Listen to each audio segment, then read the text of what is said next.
Well, it has been a dominant display from the India women's team in the tri-series that has concluded between India, South Africa and Sri Lanka.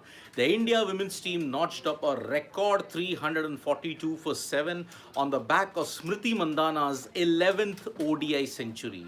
And Sneh Rana's 4 wickets have ensured that India have thrashed Sri Lanka by 97 runs to clinch the women's tri-series tournament that was held in Sri Lanka. Now, this was a series that had three of the top teams. Sri Lanka were the hosts, South Africa in particular were a strong team, and India were looking to ensure that they built momentum for the ODI World Cup. This tri-series is very, very important when you have to look at the ODI World Cup preparation, because it will be played in India September, October, and any kind of momentum that you can get in these kind of conditions, the Indian team will want to capitalize on. Look at it. In the entire tournament, when you see the points table, when you look at everything, only one loss, and that was a close one against Sri Lanka.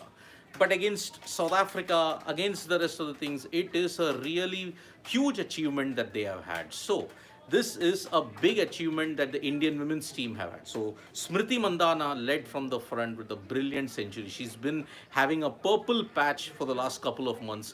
Mandhana didn't do well in the WPL, but when you look at ODI cricket, especially in the series that the bilateral series that they played after the WPL, Smriti Mandhana has been in top form, and her 100 at this stage, combined with other 40s, aggressive 40s from the likes of Jemima Rodriguez, Harmanpreet Kaur, ensured India had notched up 342, the highest total ever by India on Sri Lankan soil.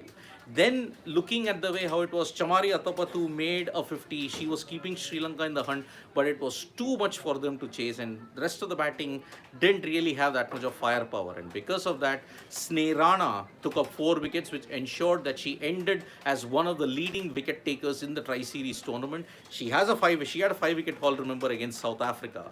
So Sneh Rana took 4 wickets in the final. Her second innings resurgence has really come out well, and that is why fantastic achievement indeed for Sneh Rana. Her 4 wickets, and India women's team have managed to ensure that they win by a massive margin of 97 runs. This tournament, I mean, looking at the others, there's even Amanjot Kaur who took 3 wickets.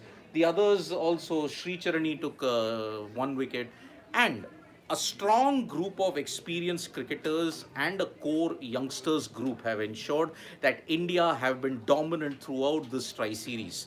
But remember, in the ODI World Cup, tougher challenges will come. There are tougher challenges in the form of Australia, England. Yes, they may have had a slump in the aftermath of what happened in the Ashes, but even they cannot be discounted. So, England, Australia, they will always continue to remain the threats, but India will be feeling that they can end the jinx. Because look at it. Here in India, you're going to play the ODI World Cup after 12 years. Yes, it's a different matter altogether that you haven't prioritized the women's game to a big extent. You're playing the final at Mullanpur. Sure, Mullapur at this stage is a good stadium, but if you want to popularize the women's cricket World Cup, why don't you play the final, say, in Mumbai or Eden or Bengaluru or Chepauk? Why don't you play there? Why do you have to play in offbeat centers just to ensure that the game is spread? So that is why pretty bittersweet at this stage, but India will not be complaining. The build up to the World Cup, which is about 4 months away, is pretty good. And let's ensure that the Indian women's team, one hopes that they can maintain the momentum at this point in time.